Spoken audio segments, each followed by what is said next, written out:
Welcome to Lakshmi food. સ્વાગત છે તમારું મારી યુટ્યુબ ચેનલમાં.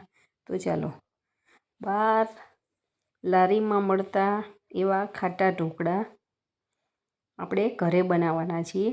એકદમ સરસ સોફ્ટ, પોચા, જાળીદાર અને ખાવામાં એકદમ સરસ ટેસ્ટી એવા ઢોકળા આપણે બનાવવાના છીએ. તો તમે જોઈ શકો છો એકદમ સરસ આપણા ઢોકળા બને છે. તો દરેક વસ્તુને તમારે ફોલો કરવાની છે. આ દરેક ટ્રીક તમે ધ્યાનમાં રાખશો તો તમારા ઢોકળા સરસ બનવાના છે. અને આ વિડીયોને લાસ્ટ સુધી જોજો. તો ચાલો, ઢોકળા બનાવવા માટે આપણે અહીંયા શું શું ઇન્ગ્રીડિયન્ટ્સ લેવાના છે એ હું તમને બતાવી દઉં છું. અહીંયા મેં આપણે ઘેર રહેલી વાટકીનું માપ સેટ કરી લેવાનું છે.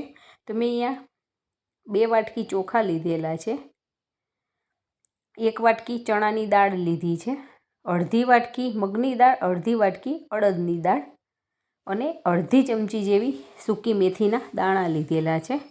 આ માપથી તમે ઢોકળા બનાવશો તો તમારા ઢોકળા એકદમ સરસ બનીને તૈયાર થશે. હવે એક મોટા વાસણની અંદર આપણે બધી જ વસ્તુને એડ કરી લેવાની છે.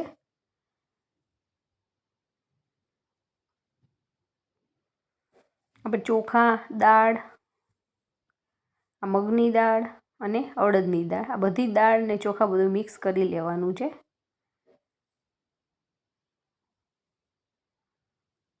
અને આપણે થોડીક મેથી નાખીએ છીએ. મેથીથી આથો સરસ આવે છે એટલા માટે આપણે મેથીને આમાં એડ કરીએ છીએ. આ બધું હાથથી સરસ મિક્સ કરી લેવાનું છે અને એને 1 થી 2 વખત સરસ ચોખ્ખા પાણીમાં ધોઈ અને નિતારીને લઈ લેવાનું છે.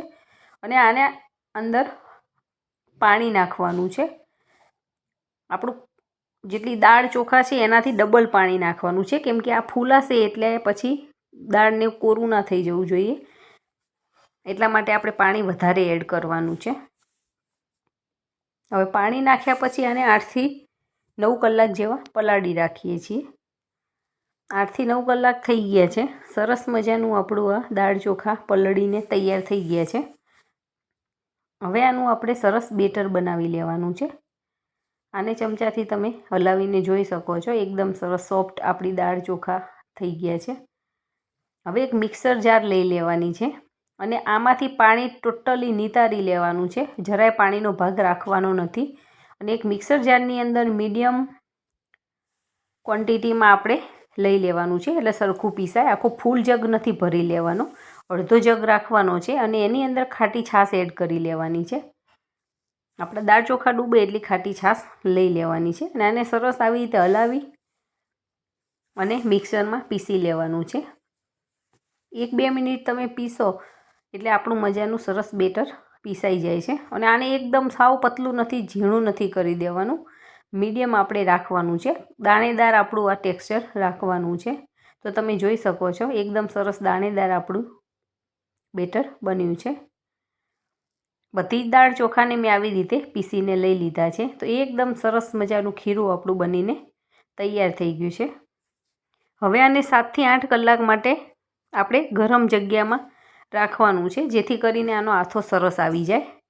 આનું ઢાંકણ બંધ કરી અને આપણે 7 થી 8 કલાક માટે રહેવા દઈશું.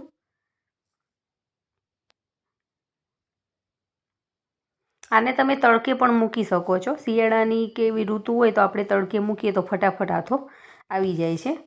તો તમે જોઈ શકો છો એકદમ સરસ આથો આવી ગયો છે અને આપણું બેટર એકદમ સરસ ફૂલાઈ ગયું છે. તમે જોઈ શકો છો એકદમ આવી રીતે જાડી જાડી પડી રહેલી છે. એનો મતલબ આપણો આથો સરસ આવી ગયેલો છે. હવે આને એક ચમચાની મદદથી સરસ બધું મિક્સ કરી લેવાનું છે. એક સાઈડથી ફેરતા જઈ અને સરસ મજાનું આપણે મિક્સ કરી લઈશું. હવે બધા જ બેટરની અંદર આપણે મસાલા કે એ બધું નથી એડ કરતા, કેમ કે થોડું ખીરું વધે તો આપણે એને ફ્રીજમાં રાખીને સ્ટોર પણ કરી શકીએ છીએ. એટલે આપણે તપેલીની અંદર 2 પ્લેટ મૂકવાની હોય આપણે ઢોકળાની, તો 2 પ્લેટમાં થાય એટલું ખીરું આપણે એક તપેલીમાં એડ કરી દેવાનું છે, કાઢી લેવાનું છે અલગથી. અને આમાં ટેસ્ટ પ્રમાણે મીઠું, અડધી ચમચી જેવી હળદર, એનાથી પીળો કલર સરસ આવે એના માટે આપણે હળદર એડ કરીએ છીએ. આદુ મરચાં લસણની પેસ્ટ એને ખાંડીને લીધેલું છે, એ પણ આની અંદર એડ કરી દેવાનું છે. આની અંદર આપણે સૂકું મરચું નથી નાખતા, એટલે લીલા મરચાંથી જ આની તીખાશ આપવાની છે. 1 ચમચી જેવા તલ લઈ લીધેલા છે, સફેદ તલ. અને લીલા ધાણા લઈ લેવાના છે. આ બધું જ સરસ મજાનું મિક્સ કરી લેવાનું છે. અને આપણા ઢોકળા એકદમ સ્પોન્જી બને એના માટે આપણે એક પાવડો તેલ લઈ લીધેલું છે. અને એક સાઈડેથી આપણે ફેટી લેવાનું છે. એક જ દિશામાં આવી રીતે ફેટતું જવાનું છે. આની અંદર બીજા વધારે આપણે ઇન્ગ્રીડિયન્ટ્સ નથી ઉમેરતા. હવે 2 થી 3 ચપટી જેવો ખાવાનો સોડા એડ કરી લેવાનો છે. એટલે આપણા ઢોકળા સરસ મજાના ફૂલશે એના માટે. અને સોડા નાખ્યા પછી પણ આપણે આમાં સરસ આવી રીતે ફેટવાનું છે. જો એક જ સાઈડે આપણે સોડા પડી રહેશે તો ઢોકળા લાલ થઈ જાય છે. એટલે આને બરાબર મિક્સ કરવું જરૂરી છે. હવે ઢોકળિયામાં આવી રીતે પ્લેટ હોય છે ઢોકળાની, એ પ્લેટને થોડુંક તેલ નાખી અને આવી રીતે ગ્રીસ કરી લેવાનું છે તેલથી. એટલે આપણા ઢોકળા નીચે ચોંટી ના જાય અને તરત જ ઉખડી જાય એના માટે આપણે નીચે તેલ લગાવી લેવાનું છે. બંને પ્લેટને મેં એવી રીતે તૈયાર કરીને લઈ લીધેલી છે. હવે બંને પ્લેટમાં અડધું અડધું ખીરું એડ કરી દેવાનું છે. અને આપણી પ્લેટ એકદમ ફૂલ નથી કરી દેવાની, અડધી જ પ્લેટ ભરવાની છે, જેથી કરીને આપણા ઢોકળાને ફૂલાવાની જગ્યા મળી રહે. અને આવી રીતે હાથની મદદથી એકદમ સરખું બધી બાજુથી કરી અને તૈયાર કરી લેવાનું છે. હવે આની ઉપરથી આપણે સફેદ તલને થોડાક આવી રીતે સ્પ્રિંકલ કરવાના છે. આ તલ ઉપરથી પાકી જાય છે, બફાઈ જાય છે અને ખાવામાં આવે તો બહુ જ સરસ લાગે છે. બંને પ્લેટમાં આપણે આવી રીતે ઉપરથી તલ ભભરાવી દેવાના છે. અને સૂકું મરચું આપણે અંદર નથી નાખતા. એટલે થોડીક તીખાશ આવે અને લુકઆઉટ સારો લાગે એના માટે આપણે ઉપરથી આવી રીતે સ્પ્રેડ કરી લઈએ છીએ. તમે જેવું તીખું ખાતા હોય એ પ્રમાણે તમારે એડ કરવાનું છે આવી રીતે. અને એક ઢોકળિયાની અંદર મેં પાણી ગરમ કરવા મૂકી દીધેલું હતું. હંમેશા આ પ્રોસેસ ફરજિયાત કરવાની કે તમે આ બધું તૈયારી કરો ત્યાં સુધી પાણીને ગરમ થવા મૂકી દેવાનું.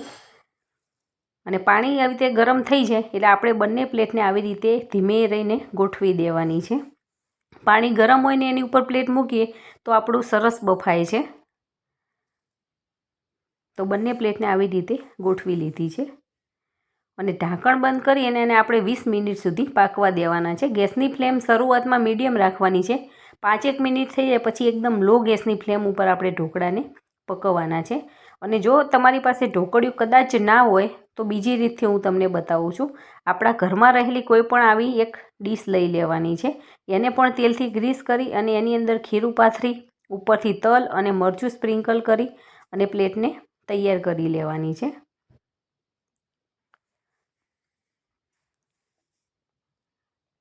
આ રીતથી બનાવો તો પણ ચાલે છે, બંને રીતથી ચાલે છે. ક્યારેક આપણને એવું લાગે કે વધારે બનાવવાના છે તો આ બંને બાજુની પ્રોસેસ સાથે કરી શકીએ છીએ. હવે એક આવી રીતે મેં કડાઈ લીધી છે જાડા તળિયાવાળી. એની અંદર આવું જે આપણે સ્ટેન્ડ આવે છે એ સ્ટેન્ડને મૂકી દેવાનું છે. અને એને પણ ગરમ પાણી નાખી અને મેં ગરમ થવા મૂકી દીધેલું છે. હવે આની ઉપર આપણે આ જે થાળી તૈયાર કરી છે ડીશ એ આવી રીતે રાખી દેવાની છે.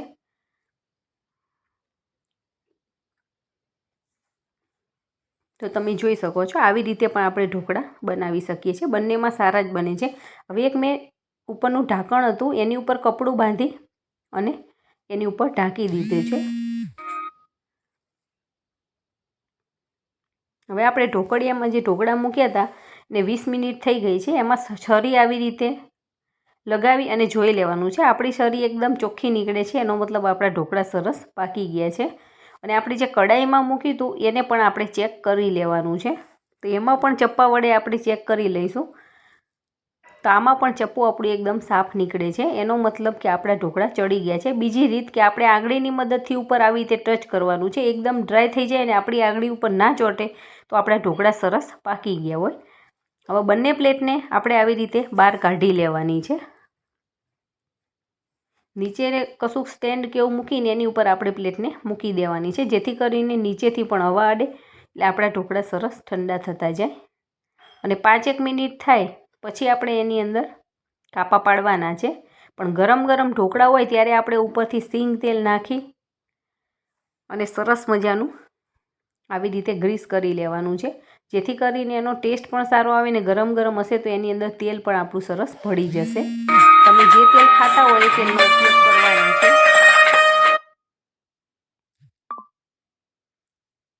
અને સિંગ તેલ નાખીએ તો બહુ જ સારા લાગે છે. હવે આપણે કડાઈમાં મૂકી દઈએ, પ્લેટ પર સરસ થઈ ગઈ છે. એની ઉપર પણ આપણે થોડુંક તેલ નાખી અને સરસ આપણે આવી રીતે સ્પ્રેડ કરી લેવાનું છે.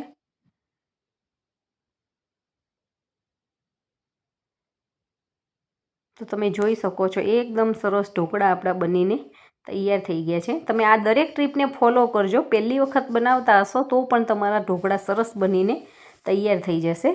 અને જો તમે હજી સુધી મારી ચેનલને સબસ્ક્રાઈબ નથી કરી તો ફટાફટ સબસ્ક્રાઈબ કરી દેજો અને બેલ આઇકોન દબાવવાનું ના ભૂલતા, જેથી કરીને આવનાર તમામ નવી રેસીપીના વિડીયો ફટાફટ તમારી સુધી પહોંચી જાય.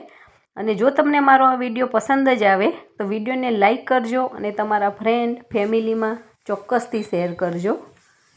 તો છે ને એકદમ સરસ આવી રીતે આડા અને આપણે ઊભા ચોરસ ટુકડા કરી લેવાના છે. આડા ઊભા કાપા કરી અને આવી રીતે મીડિયમ સાઇઝના આપણે ટુકડા કરી લઈએ છીએ. તો તમે જોઈ શકો છો, છે ને એકદમ સરસ, જોતાં જ ખાવાનું મન થઈ જાય એવા સ્પોન્જી, ટેસ્ટમાં સરસ અને પોચા રૂ જેવા, દાંત વગરના પણ ખાઈ શકે એવા ઢોકળા આપણા બનીને તૈયાર થઈ ગયા છે. તો તમે પણ આ રીતથી ઢોકળા બનાવજો અને કમેન્ટમાં મને કહેજો કે તમારા ઢોકળા કેવા બને છે.